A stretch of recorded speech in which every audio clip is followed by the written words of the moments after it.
You will have an incision that will be several inches long where your joint was replaced. After surgery, your incision will be covered with a bandage. The orthopedic team may remove your bandage and replace it as needed if there is any drainage from the incision.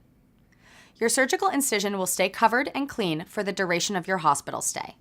You will be given clear instructions prior to discharge on how to care for your incision once you're at home. Once a bandage is no longer needed, you should keep your incision clean and dry at home.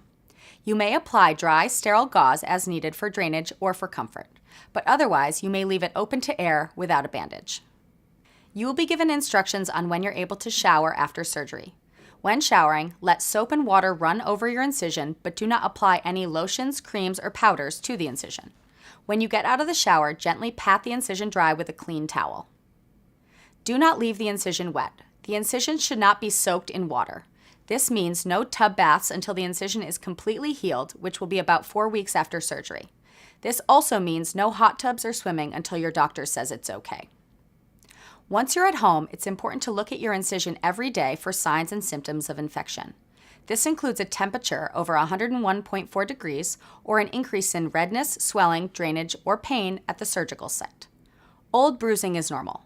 Please call your surgeon if any of these signs occur. If your incision has staples, they will be removed 2 to 3 weeks after your surgery.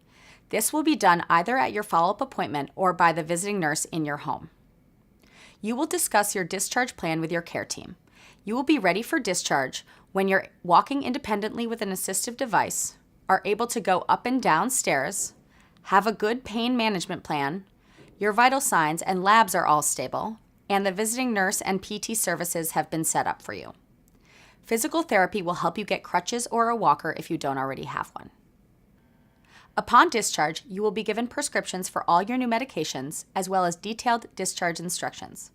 Your nurse will review your discharge instructions in detail with you and your family before you go and allow you time to ask any questions that you may have. Your follow-up appointment will be included in your discharge instructions. Before you're discharged, you will receive prescriptions for all your new medications. If you would like, your nurse can fax your scripts to your pharmacy so they will be ready for pickup. Please note that narcotic prescriptions cannot be faxed, so you will need to bring a hard copy to your pharmacy. While most patients go directly home, some patients will need additional help before they're able to manage on their own at home. If it's determined by your care team that you need to go to a rehabilitation facility, our case manager will discuss your options with you and help facilitate your transfer there. When you're ready to go and have a bed at rehab, you will be transferred to the facility by ambulance. Thank you for taking the time to watch this video. Please do not hesitate to reach out to anyone on your team at BIDMC if you have any additional questions or concerns. I wish you the very best with your joint replacement surgery.